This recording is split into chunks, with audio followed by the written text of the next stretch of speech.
المصطفى رسول الله صلى الله عليه وسلم وإلى آله وصحبه أجمعين وإلى حضرات جميع الأنبياء والمرسلين عليهم الصلاة والسلام وإلى حضرات جميع الأولياء والصالحين وجميع المؤمنين والمؤمنات والمسلمين والمسلمات الأحياء منهم والأموات وإلى حضرات آبائنا وأمهاتنا وأجدادنا وجداتنا وعشيرتنا ومعلمينا ومن لهم حقوق علينا شأن الله لهم الفاتحة. أعوذ بالله من الشيطان الرجيم. بسم الله الرحمن الرحيم. الحمد لله رب العالمين الرحمن الرحيم مالك يوم الدين إياك نعبد وإياك نستعين اهدنا الصراط المستقيم صراط الذين أنعمت عليهم غير المغضوب عليهم ولا الضالين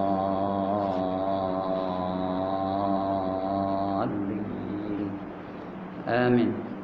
الحمد لله الذي هدانا لهذا وما كنا لنهتدي لولا أن هدانا الله والصلاة والسلام على أشرف الأنبياء والمرسلين وعلى آله وصحبه أجمعين. رب اشرح لي صدري ويسر لي أمري واحلل عقدة من لساني يفقهوا قولي.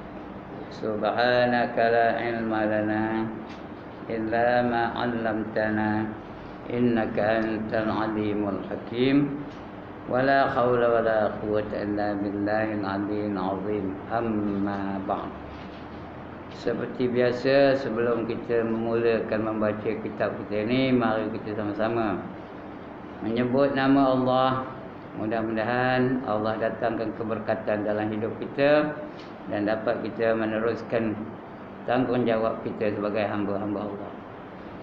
Nas'aluka ya man huwa Allahul ladzi la ilaha illa huwar rahmanur rahim al-malikul quddus as-salamul mu'minul muhaiminul azizul jabbar المتكبر الخالق البارئ المصور الغفار القهار الوهاب الرزاق الفتاح العليم القابض الباسط الخافض الرافع المعز المذل السميع البصير الحكيم اللطيف الخبير الحليم العظيم الغفور الشكور علي الكبير الحفيظ المقيت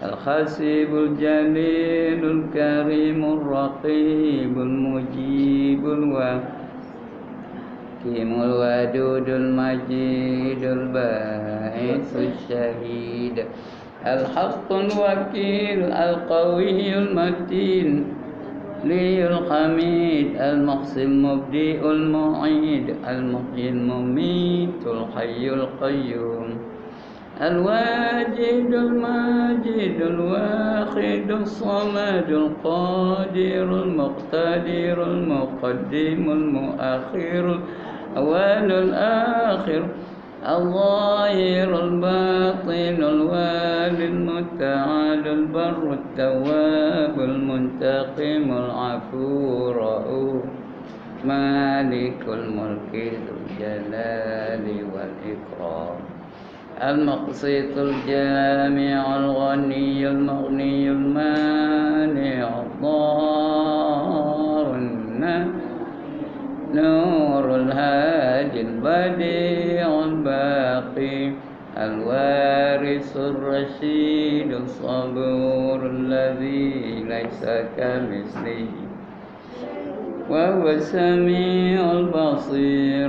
اللهم صل أفضل الصلاة على أسعد مخلوقاتك سيدنا محمد وعلى آله وصحبه وسلم عدد معلومات كلماتك كلما ذكرك ذاكرون وغفل عن ذكرك الغافلون.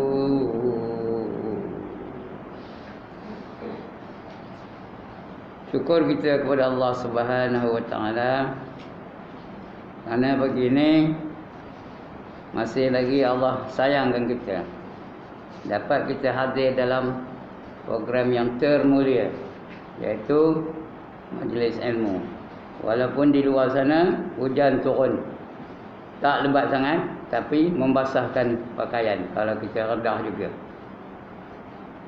Jadi kita dipilih oleh Allah untuk berada di dalam majlis yang mulia ini. Mudah-mudahan dengan itu kita akan dapat keberkatan dalam hidup, dan bila berkat dalam hidup kita, Allah akan beri rahmat kepada kita. Bila Allah turunkan rahmat kepada kita, maka itu tanda kita layak untuk mendapat ganjaran yang terbaik, iaitu syurga Allah Subhanahu wa taala. Kerana kita hanya akan dapat masuk syurga kalau Allah datangkan rahmat bagi kita. Kalau Allah tak datangkan rahmat, jangan mimpi nak masuk syurga. Jangan balik orang jengit dia, aku kalau mati orang syurga mana agaknya, jangan. Kerana kita hanya boleh masuk syurga kalau Allah beri rahmat kepada kita. Ada rahmat, ada syurga. No rahmat, no syurga. Jadi kena datangkan rahmat. Tak dapat rahmat, kena ada berkat dulu. Apa saja nikmat yang Allah bagi kepada kita, kena kita gunakan dengan cara yang diredai olehnya, baru ada berkat. Bila ada berkat, baru Allah bagi rahmat kepada kita. Kalau dapat rahmat, barulah kita layak masuk ke dalam syurga. Jadi mudah-mudahan kita bersedia untuk melakukan perkara-perkara yang hanya diredai oleh Allah sahaja. Jangan buat benda-benda yang dimurkai oleh Allah Ta'ala. Bila Allah murka, maknanya tak dapat rahmat lagi. Tak ada berkat, tak ada rahmat. Tak ada rahmat, tak dapat masuk syurga, ya.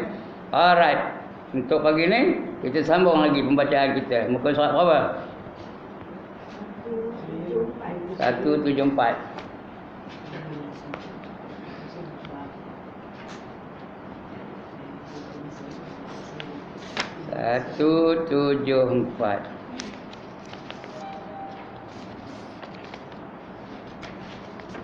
Alright, ada pentadanya.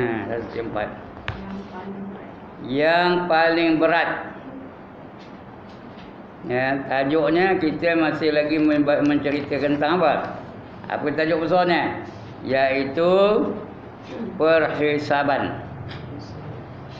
Esok di padang mahsyar kita akan melalui berbagai-bagai ujian, berbagai-bagai acara. Nombor satu, hisab. Apa saja kita ada akan dihisab oleh Allah Subhanahu wa taala. Summa latus'alunna yauma idzin 'anin na'im, kata Allah. Kamu akan ditanya tentang apa saja nikmat yang kamu terima dalam dunia ni. Semua akan ditanya. Baju ada berapa belah? Kain ada berapa belah? Telekung ada berapa pasang? Tokar ada berapa? Pinggan mangkuk ada berapa? Apa saja semua akan ditanya oleh Allah SWT, ya. Jadi kalau banyak barang kita, lamalah waktu pertanyaannya tu. Macam kita turun dari kapal terbang lah. Kalau melenggang aja, apa kata Kasam tu? Kalau melenggang aja, apa kata Kasam tu? Jalanlah katanya. Tak ada cek je pun. Tanya yang kita hai je. Tapi kalau nolak 18 troli, macam 18 troli tolaknya. Dari depan dan belakang dicek satu. Hari ni apa itulah kita. Sebab itu puan-puan, orang kaya yang bertakwa berbanding dengan orang miskin yang bertakwa. Dulu orang miskin itu masuk syurga 500 tahun. Patutnya kita kesian dengan orang kaya tu, ya. Jangan dengki dengan orang kaya tu. Patutnya kesian tengok dia. Kesian, ya, esok lama, ceknya lama, hisapnya. Ya, lambat masuk syurganya. Dan orang yang sangat miskin tapi redha dengan kemiskinannya, dialah di antara mereka yang masuk syurga tanpa hisap. Sangat miskin tapi redha dengan kemiskinannya, tak komplain dengan Allah SWT. Dapat masuk syurga tanpa hisap. 7 golongan manusia yang masuk syurga tanpa hisap. Ini dia last sekali yang 7-nya. Orang yang sangat miskin tapi redha dengan kemiskinannya. Itu perhisaban, ya. Jadi lama ceknya tu. Tengok apa kata pengarang kitab ni, ya. Yang paling berat menghadapi perhisaban itu tentu saja orang-orang kafir. Orang kafir lagi beratlah, ya. Musyrik, orang musyrik tu apa? Orang yang menyekutukan Allah. Dan orang-orang yang melakukan dosa-dosa besar. Dosa besar tu macam-macam lah, ya. Seperti apa? Dosa besar, meninggalkan sembahyang tu dosa besar. Derhaka kepada ibu bapa dosa besar. Membunuh orang dosa besar. Itu akan lamalah pemeriksaannya, ya. Tetapi di samping itu amat berat pula perhisaban mereka ialah ulama-ulama. Ustaz-ustaz, ustazah lagi lah. Ya, kamu amal ke tak ilmu kamu? Ya, kamu berjemaah ke tak sedangkan kamu ulama? Kamu tawakal ke tak sedangkan kamu ulama? Kamu ada dah sifat qanaah atau kamu komplain je tak cukup manjang je walaupun kamu ulama? Sebab itu kata Nabi apa? Al-ulama'u bi'ilmihi lam ya'malan, bukan kata Nabi ni, kata Ibn Ruslan. Al-alimu bi'ilmihi lam ya'malan mu'azzabun min qabli 'abidil wasan. Itu kata Ibn Ruslan, bukan hadis dia, kata ulama besar namanya Ibn Ruslan. Al-alimu bi'ilmihi lam ya'malan mu'azzabun min qabli 'abidil wasan.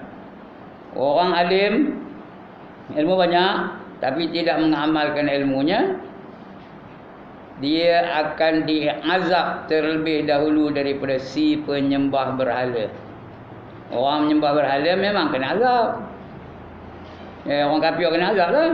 Tapi sebelum diazab si penyembah berhala tu, nanti dulu kata malaikat, aku nak mantai ulama dulu katanya. Ulama tu kena dulu. Udah habis ulama tu baru dia gila orang si penyembah berhala tu. Kerana ilmu tu mesti diamalkan. Itu guna ilmu diamalkan.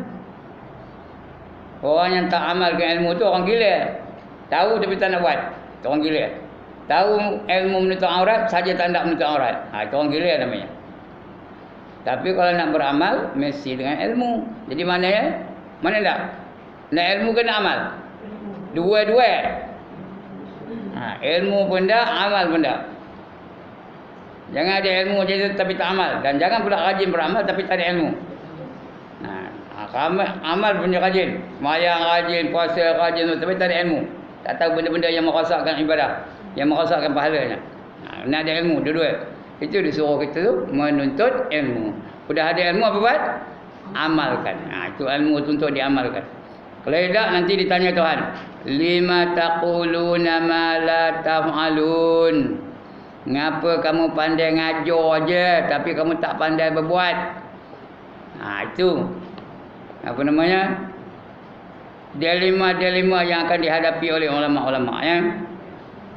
Ulama-ulama, penguasa, dia boleh berkuasa, boleh buat tapi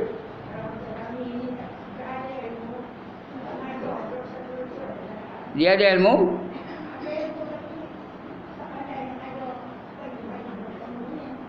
Tak pandai ngajar. Ngapa? Dia ada ilmu kena ngajar. Ada peluang kena ngajar. Tak ada ngajar bukan mesti ada majlis kopi ni. Dunia aja. Ya, boleh dah ngajar isteri. Boleh dah ngajar anak-anak, boleh dah ngajar anak saudara, boleh dah ngajar cucu. Paling common itu ngajar juga. Jangan simpan ilmu ya. Sampaikan ilmu tu. Kata Nabi apa? Balighu anni walau ayah. Sampaikan olehmu dari aku walaupun satu ayat. Jadi perempuan ni bukan tak ada ilmu ni, ada ilmu. Ada anak tak?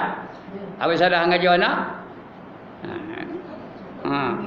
Ada bibi dalam rumah. Habis salah ngajar bibi.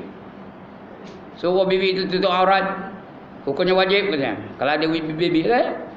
Bukan mesti ada kelas macam ni aja. Ini di programkan apa? Sudah ada tu kena ngajar lah.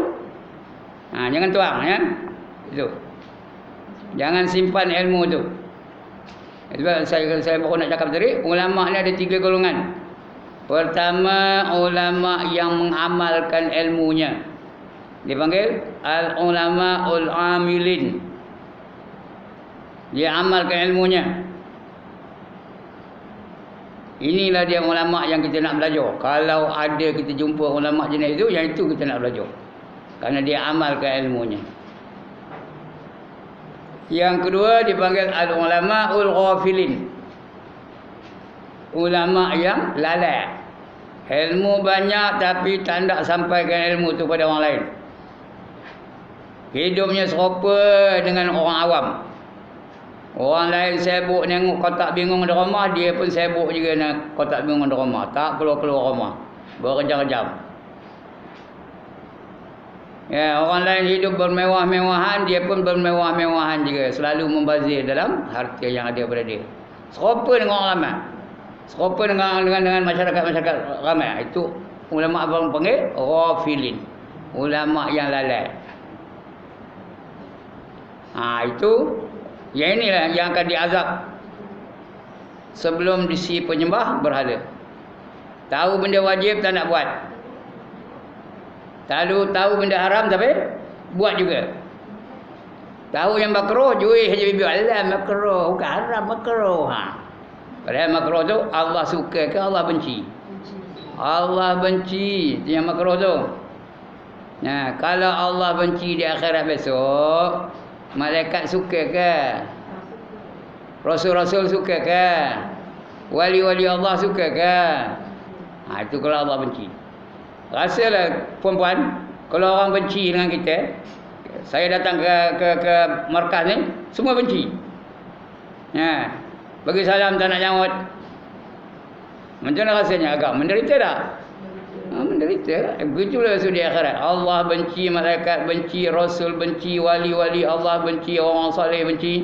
Jadi menderita lah. Walaupun tidak diseksa, tak masuk neraka tapi menderita. Itu makruh ya.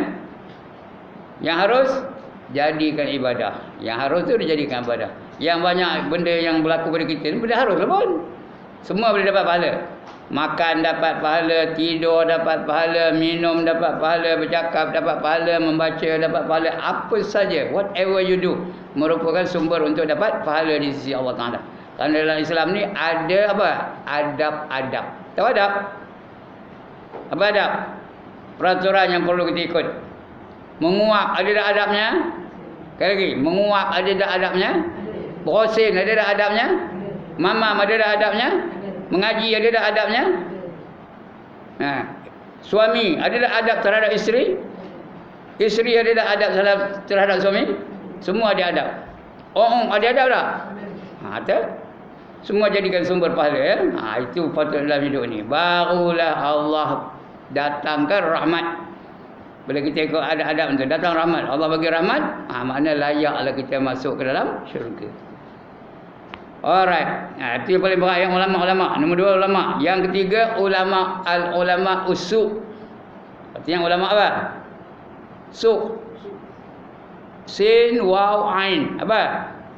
Bukan ain, sin wa hamzah. Sin wa hamzah. Yang bukan ain ya. Al-ulama usu, panjang su. Ulama apa tu? Ulama yang jahat. Ulama yang menggunakan ilmunya untuk kepentingan dirinya. Kerana hendakkan harta, hendakkan megah, hendakkan pangkat, hendakkan pujian, nakkan sanjungan, itu ulama usul. Bukan kerana Allah. Dia ngajar bukan kerana Allah. Dia ngajar kerana nakkan harta. Dia bagi syarat pula tu. Kalau kamu ndak, aku datang ngajar komen kena bagi aku ni paling kurang RM1,000 sekali datang. Contohlah. Itu ulama usul tu. Dia letak harga dia. Jangan sekali-kali kerana ilmu tu siapa yang punya? Allah yang punya. Bolehkah kita letak harga pada ilmu yang ada pada kita? Tak ada. Jangan letak harga tentang ilmu kita tu. Esok mana tahu kan depan saya ni ada nak jadi ustazah kan, jadi pendakwah kan, ada yang letak harga. If you want me to come, you must give me this much. Otherwise I'm not going to come. Itu. Allah larang sungguh-sungguh tu. Apa kata Allah? Wala tashtaru bi ayati samanan qalila. Apa katanya? Jangan kamu jual ayat-ayat aku dengan harga yang sedikit. Kalau dapat dunia pun dijualnya, dapat dunia, di sisi Allah sikit ke banyak dunia ni? Di sisi Allah dunia ni banyak ke sikit nilainya? Sikit. Kerana dunia ni tak ada nilai di sisi Allah Ta'ala. Kalaulah dunia ini ada nilai di sisi Allah seberat sebelah sayap nyamuk. Berat kan? Sebelah sayap nyamuk ditembak. Berapa kilo? Berapa kilo? Langsung tak bergerak. Apa tu? Timbangan tu.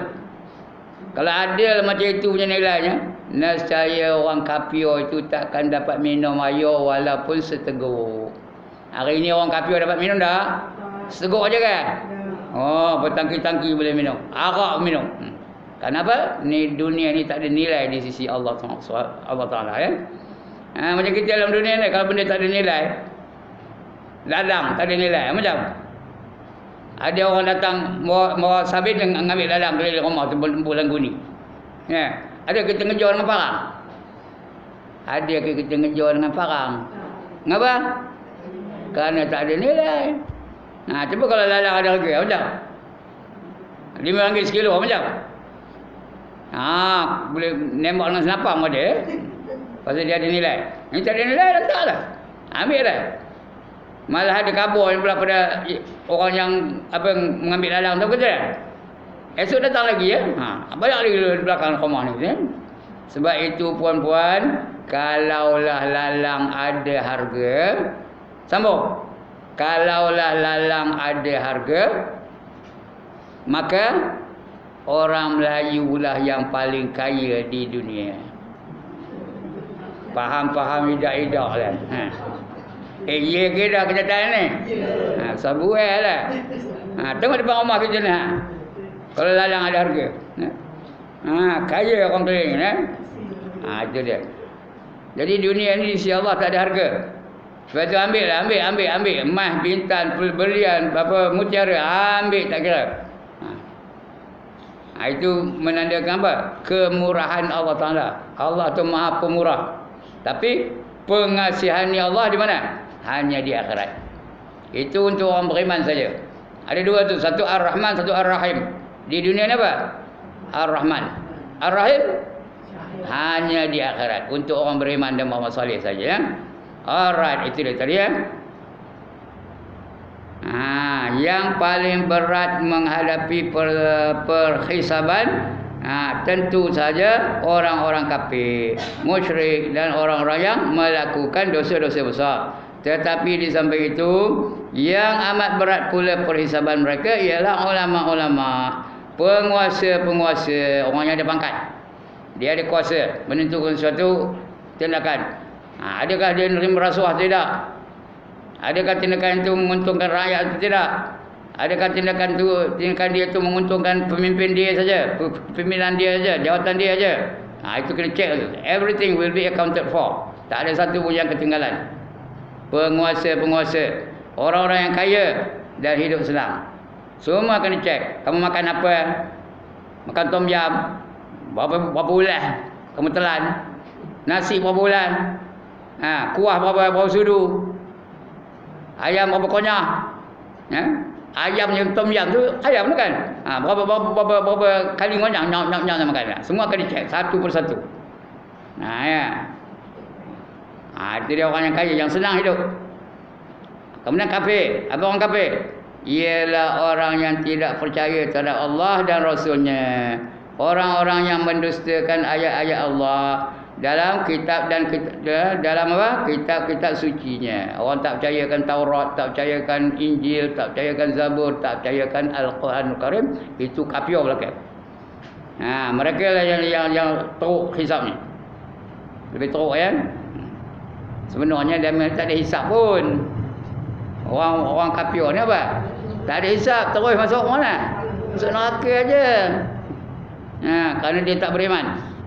Terus automatik terus masuk neraka. Wasiqal ladzina kafaru ila jahannam zumara. Itu sebab orang kafir ni kalau di akhir umurnya mahu dia mengucap 2 kalimah syahadah, dia ke mana perginya lepas tu? Terus mati. Apa? Terus masuk syurga ya. Kalau mahu dia mengucap 2 kalimah syahadah, terus masuk syurga.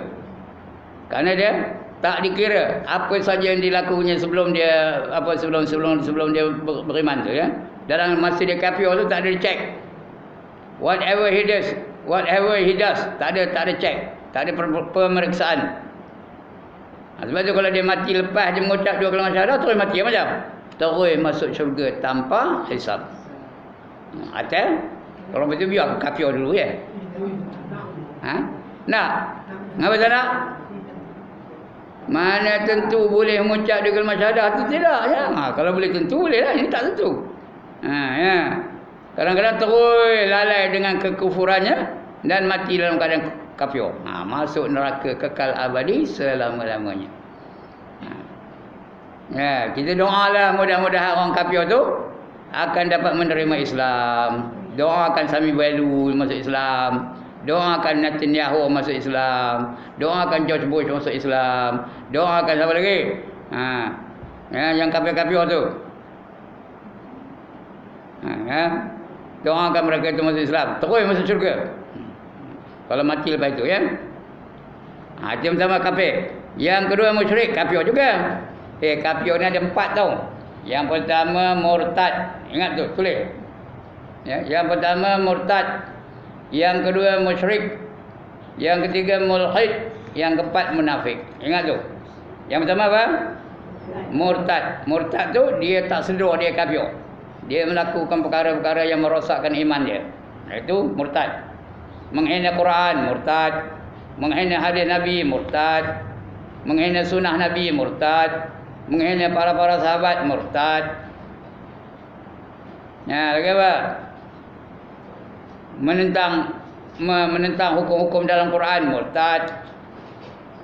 Tak terima apa sesuatu yang ditetapkan oleh Quran atau ditetapkan oleh Allah, murtad. Dia tak terima kebangkitan umpamanya. Mana bangkit orang dah mati dah, murtad. Yang pertama. Walaupun dia tidak mengaku murtad, dia tetap murtad juga. Allah, di sisi Allah dia murtad ya. Itu ditolak, murtad tu ditolak. Imannya ditolak. Yang kedua musyrik. Ini musyrik lazim. Musyrik dia percaya Allah itu Tuhan, tapi di samping percayakan Allah itu Tuhan, dia kata pokok pun Tuhan juga, lembu pun Tuhan juga, matahari pun Tuhan juga. Apa? Gajah pun Tuhan juga. Naga pun Tuhan juga. Ular pun Tuhan juga. Dia percaya selain daripada Allah, dia percaya ada Tuhan juga. Itu namanya musyrik, mensyirikkan Allah. Katakan matahari Tuhan, api itu Tuhan, cahaya itu Tuhan, apa saja. Hawa nafsu pun kata Tuhan pada. Afara'aita man ittakhadha ilahahu hawa, kata Allah. Apakah kamu tak nampak mereka menjadikan hawa nafsu itu sebagai Tuhan? Itu musyrik. Yang ketiga mulhid. Apa itu mulhid? Orang yang tak percaya kepada agama. Semua agama dia tak percaya. Dia tak percayakan Islam, tak percayakan Christianity, tak percayakan Buddhism, tak percayakan Hinduism. Itu orang mulhid. Komunis, sosialis, lagi apa? Free thinker, lagi apa? Atheist. Atheist. Itu mulhid. Yang keempat apa? Munafik. Munafik ni pura-pura beriman tapi sebenarnya dia tidak beriman. Mana tak? Antara empat ni mana tak? Semua tak ada ya. Tapi yang paling Allah marah sekali empat-empat ni, yang mana satu Allah marah benar? Munafik ya, munafik marah benar Tuhan ya. Bukan makna kalau munafik itu Allah marah aku nak jadi murtad lah, jangan. Tak lalu kita nanggung ya. Nak jadi apa? Musyrik ke? Jangan. Empat-empat tak ada. Tapi di antara empat itu yang paling Allah murka ialah orang munafik. Kerana orang munafik itu di mana ditempatkan Allah Taala? Di neraka yang ke bawah. Itu orang munafik ya. Ini dia. Baik. Yang kedua musyrik tadi ialah di samping percaya kepada Allah dan Rasulnya, tetapi percaya pula pada Tuhan yang lain selain Allah. Jadi Allah tidak maha tunggal. Baginya Allah bukan tunggal. Ada lagi Tuhan lain daripada Allah. Itu musyrik namanya. Jadi Allah tidak maha tunggal, tidak maha esa lagi. Dan musyrik pula orang yang memperlakukan sesuatu apapun juga. Memperlakukan sesuatu apapun juga sebagai Tuhan. Itu musyrik itu. Nyembah patung Tuhan apa musyrik, nyembah matahari musyrik, nyembah bulan musyrik, nyembah pokok besar musyrik. Atau setengah Tuhan. Atau 1/1000 Tuhan. 1/1000 tu apa? 1/1000. Sikit aja dia menyembah lain daripada Allah Taala. Musyrik itu. 1/1000 kecil ke besar? 1000 bagi dengan satu dia ada 1000 tu dia ambil satu bahagian aja. Artinya 999 dia percaya, hanya satu je tak percaya. Itu musyrik juga. Terima Tuhan tak? Kalau dia percaya satu saja daripada 1000, diterima Tuhan tak? Tak terima ya, tak terima. Itu namanya musyrik. Kemudian lagi tu munafik. Munafik ini kafir juga ya. Ialah orang yang dengan mulut mengaku percaya kepada Allah dan Rasulnya, tetapi dalam hati mereka menolak atau tidak percaya sama sekali. Mulut kata aku beriman.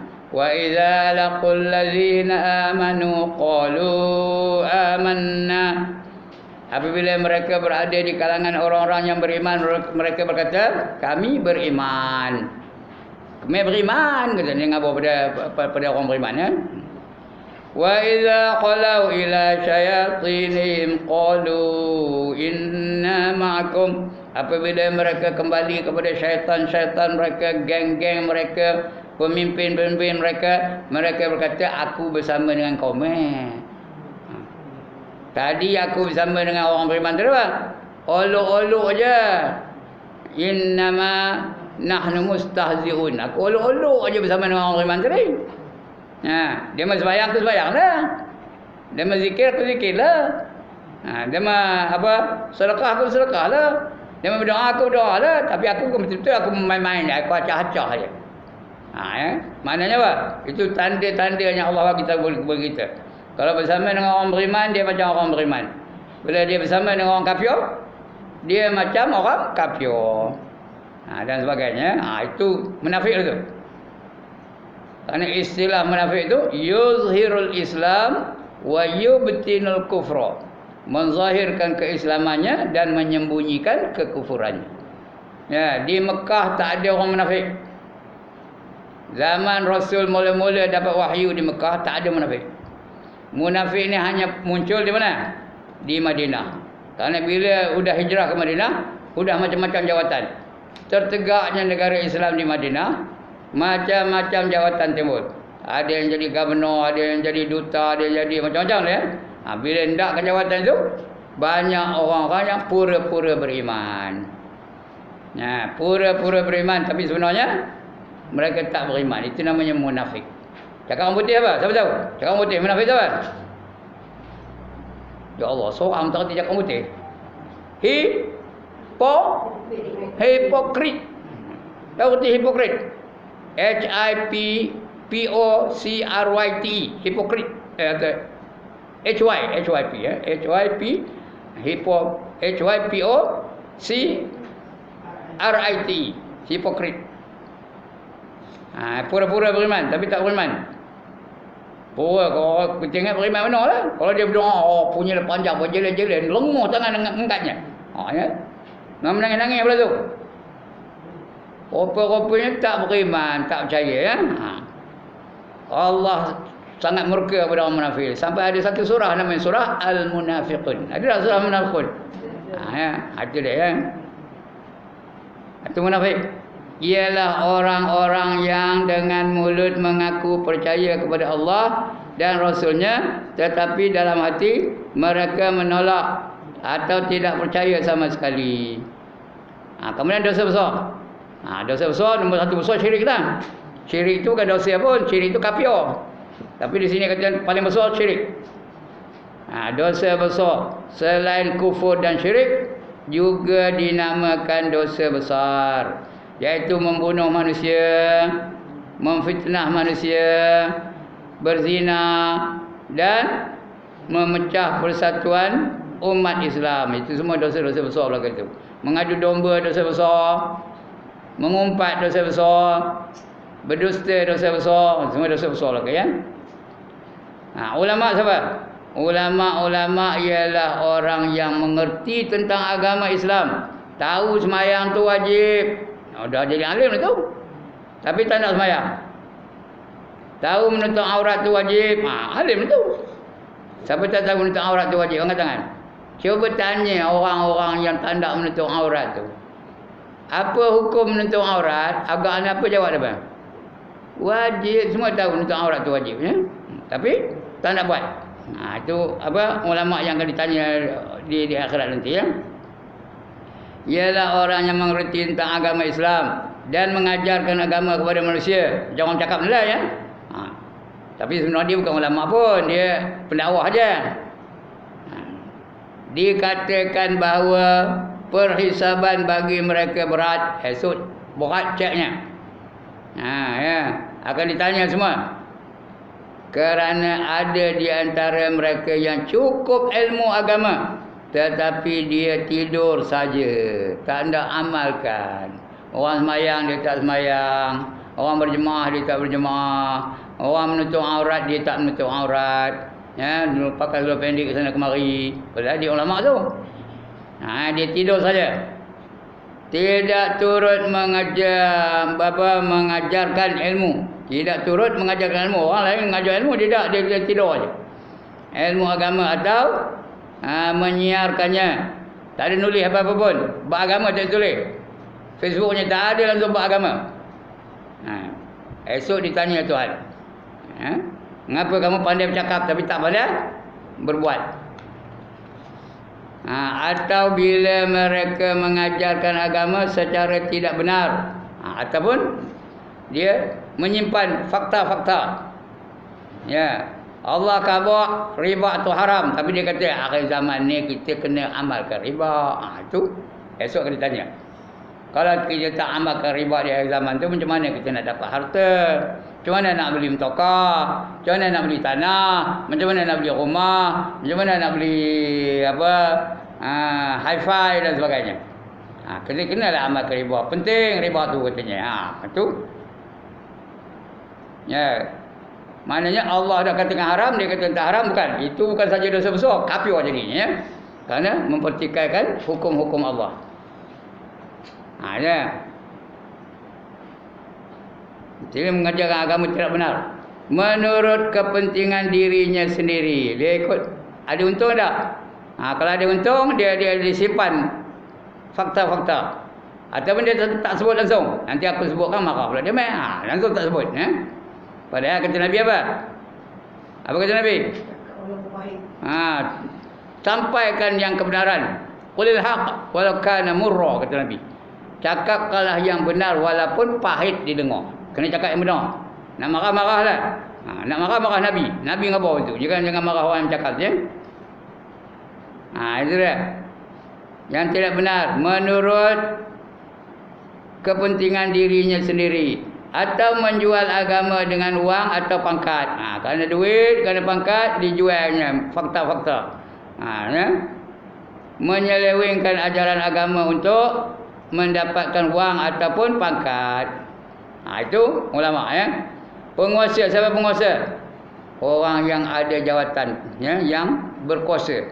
Dia berkuasa mengenakan cukai, berkuasa mengenakan tindakan, berkuasa untuk mendatangkan undang-undang dan sebagainya. Jadi itulah. Penguasa-penguasa ialah orang-orang yang di dunia ini memegang kekuasaan, menguruskan rakyat. Sebahagian dari rakyat atau sebahagian dari rakyat mengurus negara atau lembaga-lembaga. Lembaga tu apa namanya, biro-biro dalam negara lah. Bahagian-bahagian, bahagian zakat, bahagian fitrah, bahagian cukai, bahagian apa? Bahagian perindustrian, bahagian pertanian dan sebagainya. Itu menguruskan rakyat ya.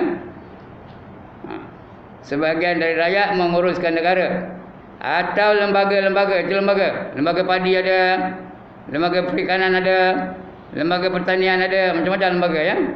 Lembaga itu bukan lembaga yang kita nampak macam hantu menjelma, itu bukan lembaga jenis itu. Lembaga ni pertubuhan yang nak menguruskan rakyat. Ada tak lembaga pertanian? Ada tak lembaga perikanan? Ada tak lembaga perjawatan? Semua ada lembaga-lembaga ya. Lembaga-lembaga kenegaraan atau perusahaan-perusahaan negara. Dari pangkat tertinggi sampai terendah. Sampai piun pun ada dikira sebagai penguasa ya. Piun ada kuasa tak? Ada ya. Contohnya dia kuasa menyusun permohonan. Mana yang dia, kalau dia seleweng apa? Di mana yang dia suka, dia naik sebelah atas. File orang tu. Mana yang tak suka, bawah, terpendam bertahun-tahun tak keluar file itu. Itu kerja pion tu. Ada kuasa tu tau. Kalau salah guna, besok akan ditanya. Kepala negara sampai apa? Sampai lurah. Lurah tu ke bawah sekali dia. Lurah tu apa? Pak lurah apa? Ketua kampung. Pak lurah ya, ketua kampung. Perhisaban terhadap mereka lebih berat. Penguasa itu berat hisabnya ya. Dari orang-orang biasa. Kerana mereka memegang pertanggungjawab. Sudah memegang, dipertanggungjawabkan pula. Yang berat pula di dunia ini. Semua akan diapa? Itu penguasa-penguasa. Mujur lah kita tak ada jadi penguasa-penguasa ya. Saya jadi cikgu, apa kuasa jadi cikgu? Apa antara kuasa? Tapi anak saya sudah jadi salah seorang penguasa dah tu ya. Itu soalan dia. Mudah-mudahan dia ikhlas dalam menjalankan tugas dia. Ada akan ditanya esok. Dia tak penguasa lah. Kerana dia menguruskan rakyat.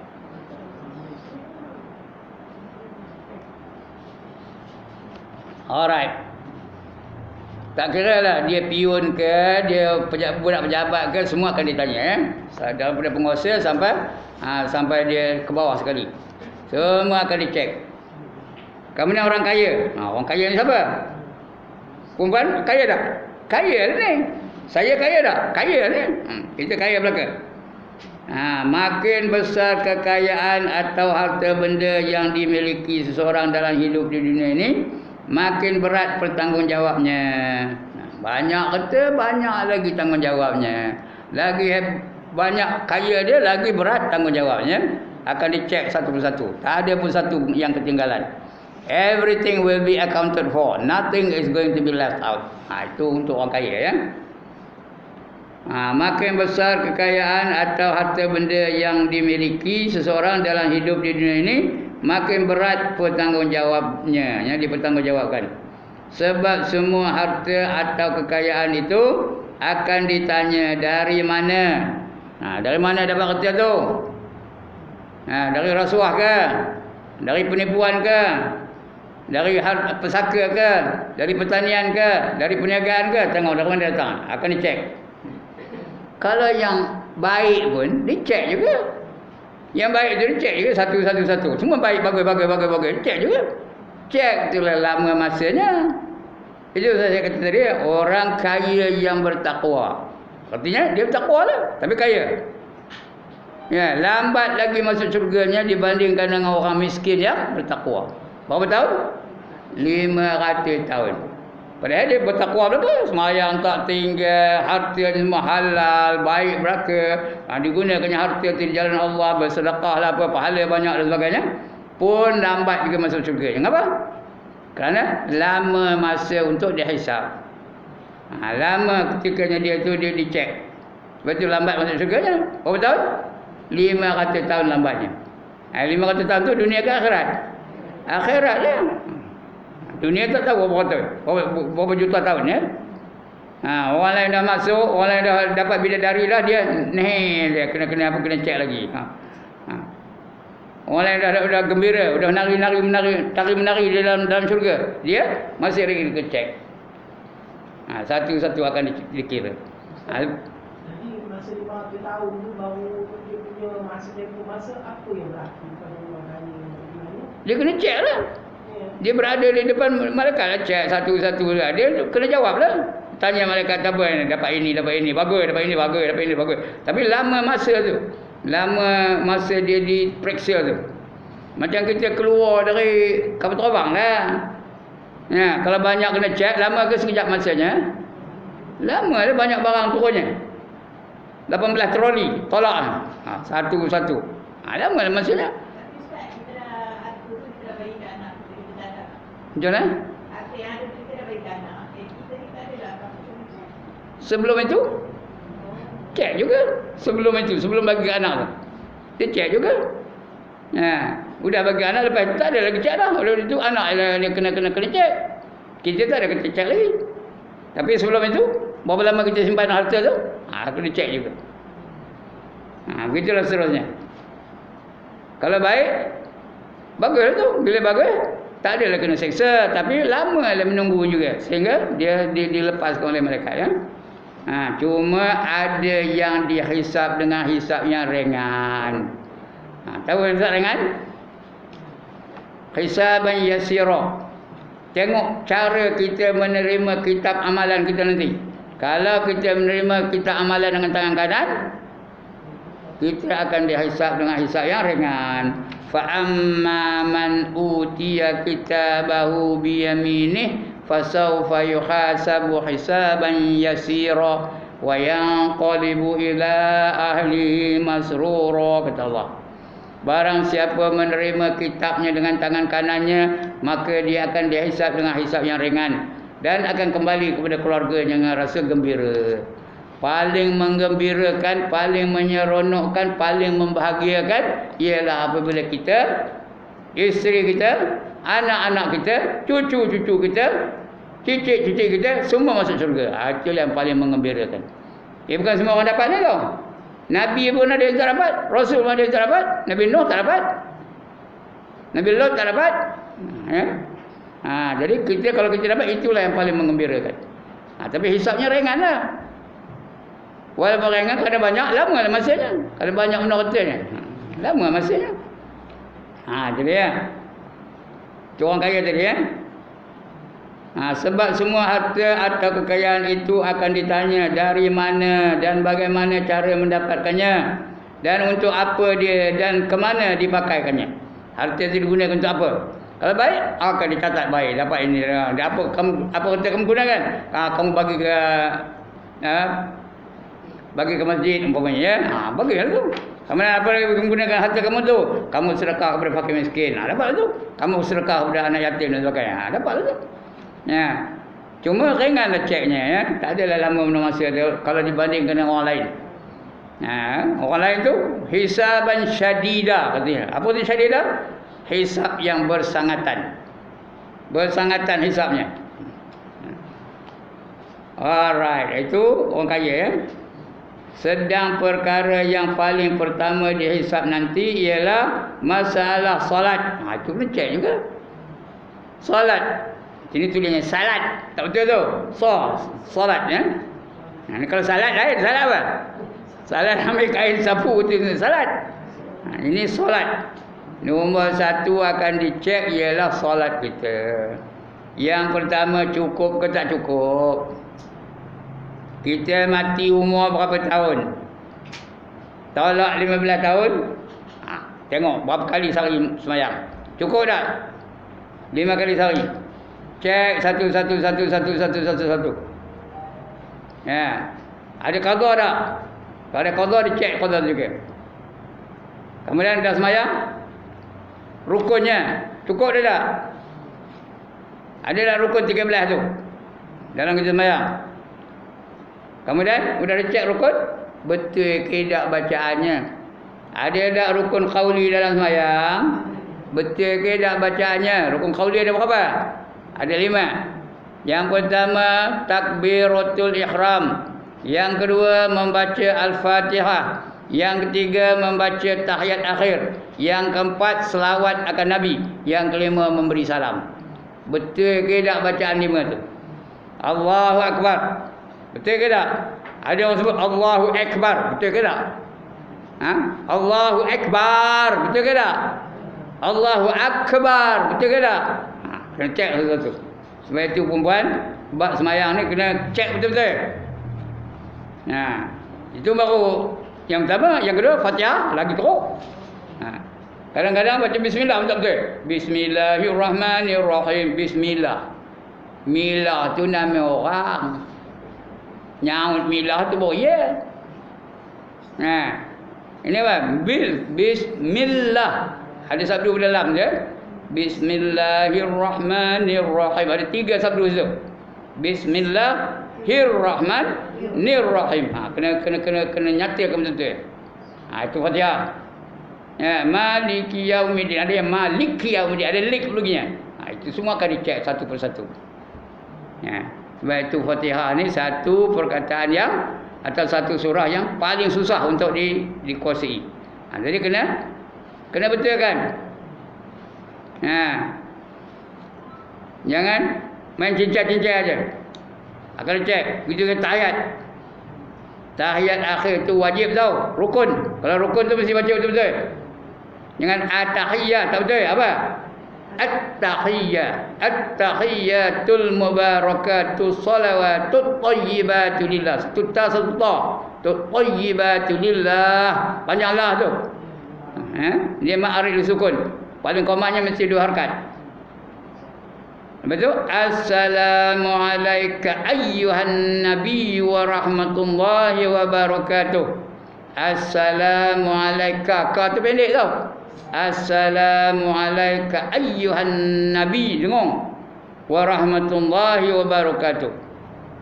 Sebab dalam Facebook saya rukun qauli tu dah habis. Ya. Nak tengok Facebook saya. Bermula dengan takbiratul ihram, kemudian Fatihah, lepas tu tahiyat akhir. Rukun qauli sampai 5 ya. Cek betul ke tak? Yang ketiga, ini sembahyang ni. Cukup ke tak cukup? Yang kedua betul ke salah? Yang ketiga ikhlas ke tidak ikhlas. Apa saja ibadah yang kita buat mesti ikhlas semata-mata kerana Allah. Itu dicek. Everything will be accounted for. Tak ada satu pun yang ketinggalan. Itu nombor 1 solat ya. Mana kita solat tadi ya? Sedangkan perkara yang paling pertama dihisap ialah masalah solat, iaitu sembahyang dan pembunuhan. Ada pembunuhan, ada yang bunuh manusia. Kita tak ada lah ya. Zaman dulu ada. Zaman dulu dia mewarisi pusaka pembunuhan. Ya, pergaduhan tu dia tanya, "Ngapa kamu bergaduh dengan dia? Ngapa kau nak bunuh dia?" "Aku tak tahu dia. Aku dulu aku tahu aku dengan ayah dia tu bergaduh." Dia maknanya dia jadi pesaka, pergaduhan jadi pesaka. Bukan tahu sebab apa pun. Itu zaman sebelum Nabi Muhammad sallallahu alaihi wasallam. Ya, ada apa tu? Nak ngaji duduk. Nak jumpa siapa?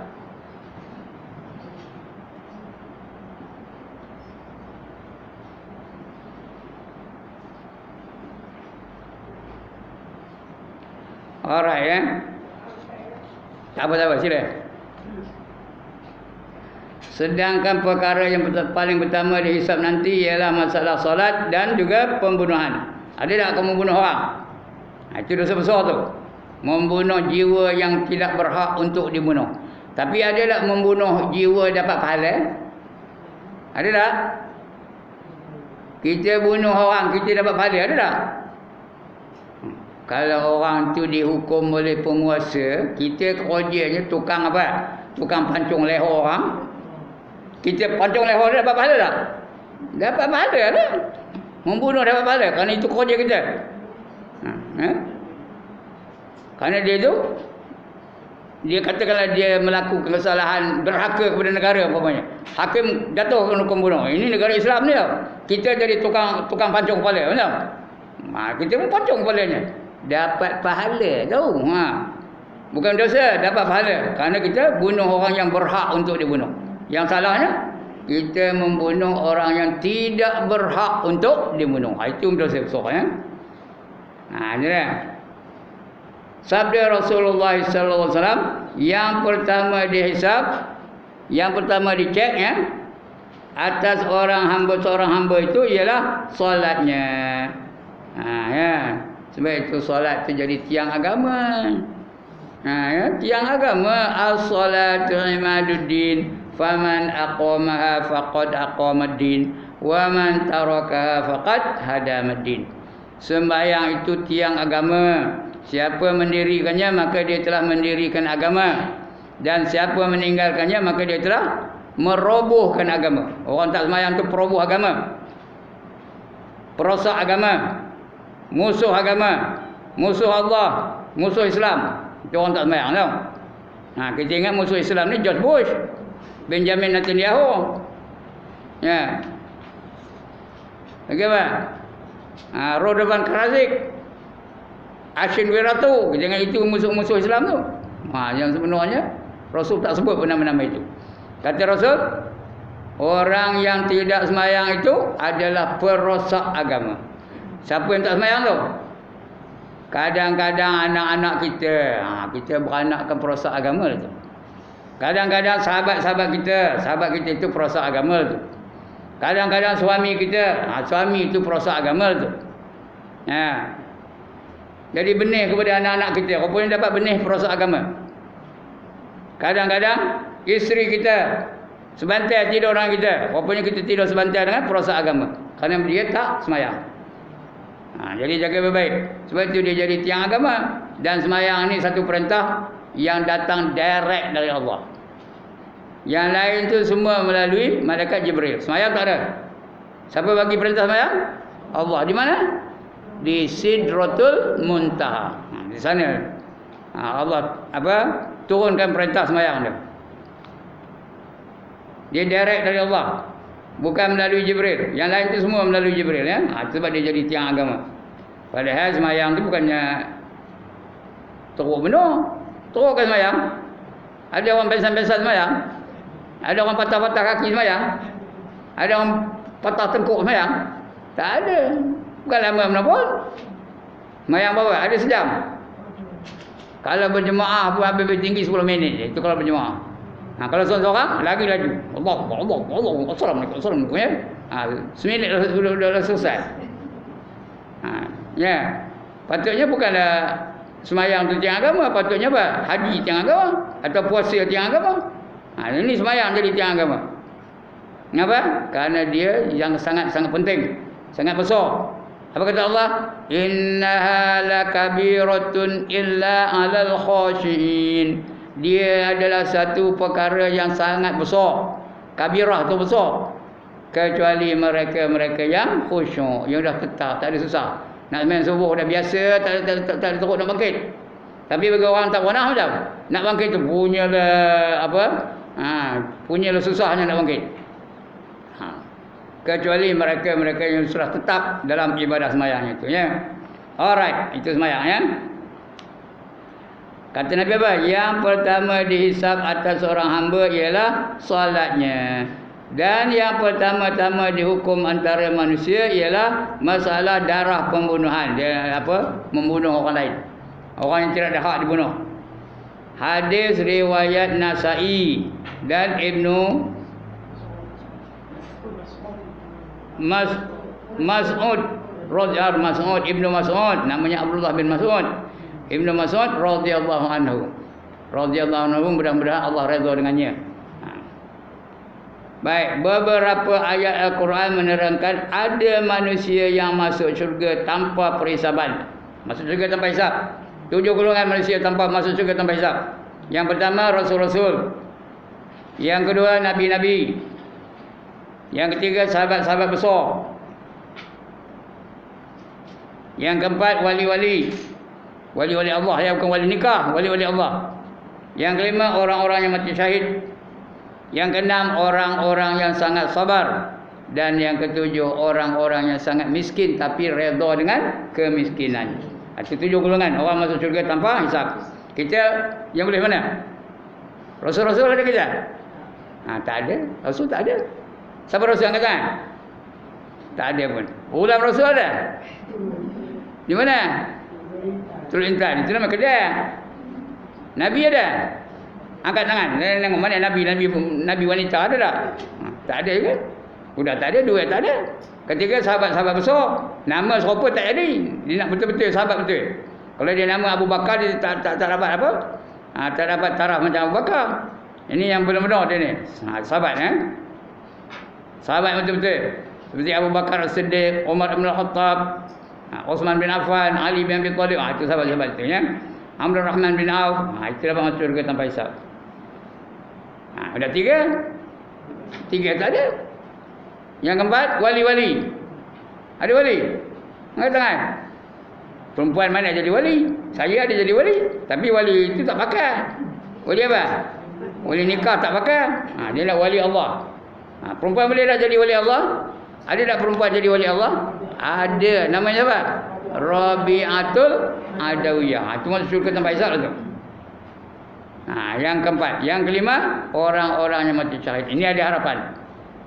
Kita ni semua ada harapan. Berjuanglah di jalan Allah. Sertailah kumpulan-kumpulan yang memperjuangkan Islam dalam hidupnya. So kalau mati kita dalam jemaah itu, matilah kita dalam perjuangan jalan Allah. Berarti apa yang mati apa keluarnya? Mati syahid. Orang syahid masuk syurga tanpa hisab. Itu yang kelima.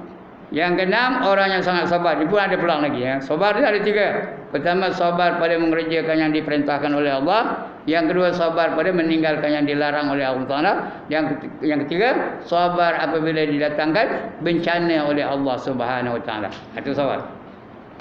Itu yang sabar. Yang ketujuh, orang-orang ini tak ada. Orang-orang yang sangat miskin tapi redha dengan kemiskinannya. Beberapa ayat Quran menerangkan ada manusia yang masuk syurga tanpa hisab. Menurut Imam An-Nasai dalam Bahrul Karam. Bahrul Karam itu laut perkataan. Bahrul Karam, bahawa yang tidak dihisabkan itu ialah nabi-nabi dan rasul-rasul, anak-anak dan orang-orang yang beriman. Anak-anak dan orang-orang yang beriman. Dan 10 orang yang diterangkan oleh Rasulullah sallallahu alaihi wasallam bahawa mereka akan masuk syurga. Mereka adalah Abu Bakar, yang kedua Umar, kemudian apa? Ibnu Khattab, Umar bin Khattab, yang ketiga Uthman bin Affan, yang keempat Ali bin Abi Thalib, yang kelima Sa'ad bin Abi Waqqas, yang yang ketujuh Sa'id bin Abdullah Al-Ansari, yang ke-8 Az-Zubair Ibnu Awam, yang ke-9 Talha bin Zaid, yang ke-10 Abu Ubaidah Amir Ibnu Jarrah, Amir Ibnu Jarrah, dan Abdul Rahman bin Auf. Ini 10 orang ya. Tetapi menurut umumnya ulama-ulama di antara nabi-nabi dan rasul-rasul pun ada juga yang dilakukan perhisaban. Ulama pun dicek perhisaban dan pertanyaan kepada mereka oleh Allah Taala. Dan tentu saja pertanyaan-pertanyaan dengan risalah apa? Kerasulan ya.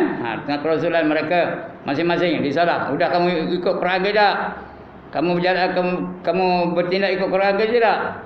Di antara yang ditanya ialah Nabi Isa bin Maryam. Ya, semua akan ditanya.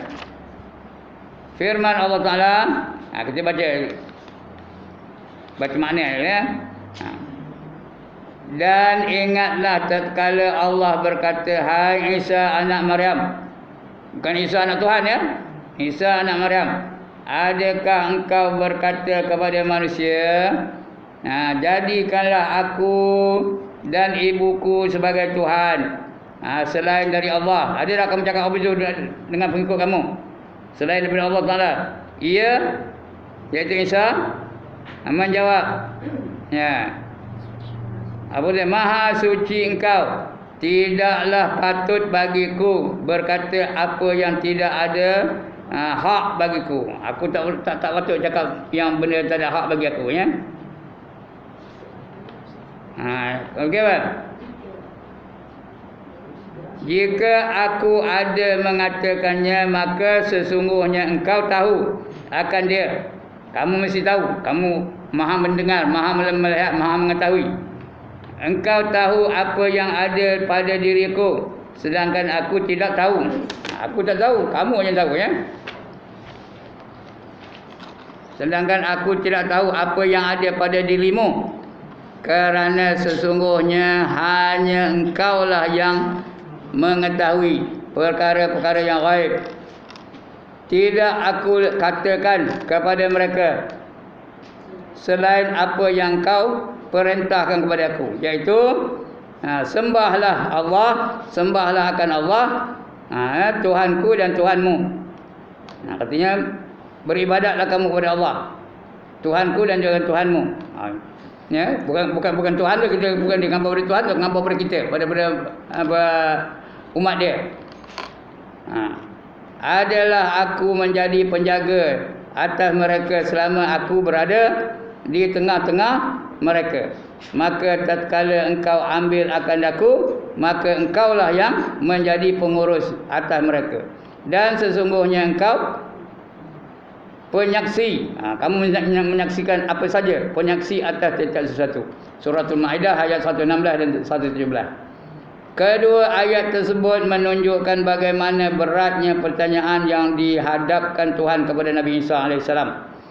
Ya, nanti kerana perbuatan dan dari pengikut-pengikut beliau yang telah mengangkat beliau dan ibu beliau menjadi Tuhan atau anak Tuhan ataupun Tuhan anak. Dia katakan anak Tuhan, dia Tuhan anak. Tuhan tu ada anak pula. Terangkan bahawa sebenarnya Nabi Isa AS tidak pernah mengajarkan bahawa beliau dan ibu beliau adalah Tuhan di samping Allah Ta'ala. Nabi Isa AS mengelakkan diri beliau dari dipertanggungjawab bila orang-orang yang mengaku menjadi pengikut beliau menganggap beliau itu sebagai Tuhan. Yang mengatakan beliau Tuhan itu pengikut dia, orang Kristian. Itu pun orang Kristian yang baru-baru ni. Zaman itu mula-mula tak ada. Sekarang ni mereka Tuhan tu Son of God, anak Tuhan. Anak Tuhan ataupun Tuhan anak. Sebab hal ini terjadi setelah beliau telah diambil oleh Allah Ta'ala. Sedangkan Nabi Isa di mana? Di langit. Langit yang berapa? Ya Allah, jenuh dah ngajarnya. Nabi Isa sekarang berada di langit yang keberapa? Tak dengar? Yang kedua. Pandai. Langit yang kedua bersama dengan Nabi? Udah. Bersama dengan Nabi Yahya. Ya, catat. Yang pertama, langit pertama Nabi Adam. Langit yang kedua Nabi Isa dan Nabi Yahya. Di langit yang ketiga Nabi Yusuf. Di langit yang keempat Nabi Idris. Di langit yang kelima Nabi Harun. Di langit yang keenam Nabi Musa. Dan di langit yang ketujuh Nabi Ibrahim. Ingat tu. Lain kali kalau tanya jawab betul ya. Sudah. Ada pula yang terlepas ya. Yang pertama Nabi Adam. Yang kedua Nabi Isa dan Nabi Yahya. Yang ketiga yang paling handsome Nabi Yusuf. Yang keempat Nabi Idris. Yang kelima Nabi Harun. Yang keenam Nabi Musa. Yang ketujuh Nabi Ibrahim. Udah. Oh, kalau tak dapat saja je benar-benar pun. Okey. Ya. Dan diambil oleh Allah. Dan untuk menjelaskan persoalan inilah nanti sebelum kiamat Nabi Isa AS diperintahkan turun ke bumi. Nanti akan turun Nabi Isa dari langit. Turun ke bumi untuk apa? Untuk meritulkan agama. Apa ritul? Untuk membetulkanlah ya. Untuk meritulkan agama Kristian. Yang sekarang dari penyelewengan maha besar ini. Kerana orang Kristian mengatakan Isa itu anak Tuhan. Itu untuk membetulkan mereka tu. Ritul tu mendatangkan alat yang membaharui alat. Itu ritul ya. Agama Kristian tul tu alat. Agama Kristian yang sekarang dari penyelewengan maha besar. Setiap umat Islam berdoa pagi dan petang agar dihindarkan Allah dari fitnah hidup dan fitnah mati. Juga dari fitnah Al-Masih Ad-Dajjal. Al-Masih Ad-Dajjal, Dajjal akan datang insya-Allah. Yang menyesatkan manusia menyembah selain daripada Allah Taala. Alright, itu keadaan di padang mahsyar. Kemudian mengambil keputusan. Kitab itu akan datang kita baca ya. Mengambil keputusan daripada perhisaban tadi. Akan dicek. Kita pun akan mengambil kitab. Ada yang ambil kitab dengan tangan kanan, ada yang ambil kitab dengan tangan kiri, ada yang ambil kitab dari belakang. Itu kita yang mana? Wallahu alam. Tengok macam ni ya. Itu minggu depan. Minggu depan dia. InsyaAllah minggu depan. Sekian dulu. Sebelum saya tutup, ada siapa-siapa nak bangkang? Tak ada. Ada siapa-siapa nak tanya? Tak ada juga. Yang tadi kan yang dikata yang pertama dihisap tu ialah solat. Kan? Lepas tu dia kata lagi dan yang kedua tu yang masalah darah pembunuhan tu kan. Kalau katakan seseorang tu kan dia pernah mengandung kebenaran, dia pelanggar orang lain dan sebagainya. Kalau orang tu meninggal, kita masuk dalam pembunuhan, Ustaz. Dia akan dihisap, tapi tidaklah diseksa kerana dia bunuh tak sengaja. Bunuh tak sengaja ni ada perundangan dalam Islam. Dia kena bayar diat dan sebagainya. Kalau dah selesai tu, tapi ditanya-tanya juga. Akan ditanya. Tapi dia boleh selesai dengan baik. Itu perhisaban yang ringan lah. Lagi? Masalahnya kalau katalah seorang bekerja sebagai guru, dia tidak ajar ilmu dari langit, ilmu agama. Dia ajar ilmu dunia sahaja. Yang saya tahu ilmu yang diajar itu pahalanya insyaAllah berkekalan. Lepas itu kalau ilmu itu kalau macam mana beritahu daripada Allah tentang ilmunya itu, sebab dia dibayar gaji. Dia mengajar ilmu yang memberi manfaat, dapat pahala. Ilmu hisab bermanfaat, dapat pahala. Ilmu alam bermanfaat, dapat pahala. Ilmu sains bermanfaat, dapat pahala. Dapat pahala untuk ilmu yang memberi manfaat. Walaupun ilmu dunia dapat manfaat kerana dia artinya dia boleh mendatangkan faedah dalam kehidupan dia. Tapi kalau tidak akan betul-betul pahala lebih, di samping itu diselit-selitkanlah juga bab-bab agama. Contoh orang mengajar ilmu sains. Dia mengajar bab hujan. Allah itu mula-mula sedut air daripada laut ataupun daripada sungai sampai dia menjadi awan. Kemudian awan itu akan berkumpul-kumpul dia jadi berat dan tak tertanggung di udara, dan awan itu akan turun menjadi hujan. Bila dia hujan akan melembutkan tanah-tanah, menjadikan tanah-tanah itu lembut, dan boleh digunakan untuk bercucuk tanam. Kita pun boleh tanam benih itu dan benih itu tumbuh boleh jadi bahan-bahan makanan. Manusia boleh makan darinya. Tengok, inilah dia kekuasaan Allah Ta'ala. Dan yang itu nak disediakan kita ngajar tu. Inilah kekuasaan Allah. Allah jadikan hujan tu untuk menyuburkan tanah. Dan kita manusia boleh makan karenanya. Binatang pun boleh makan. Manusia pun makan binatang dari yang subur itu. Itu kena kaitkan situ ya. Ngajar tu. Sebab itu saya masa jadi cikgu dulu, murid-murid takutkan saya daripada ustaz tu. Ustazah tambah ustazah, dia tak takut. Ya. Takutkan saya. Kenapa? Kerana selalu ditekankan tentang agama tu. Dulu masa saya jadi cikgu tu, pelajaran agama belah petang tau. Pagi tak ada. Dia belah petang aja. Bila dia macam esok ustaz, kamu salah datang tak? Kamu salah datang, ngapa tak datang? Tengok takutkan saya. Ustazah tak tanya pun. Pasal tu mudah-mudahanlah, bukan saya buat tu betul benar semua ya.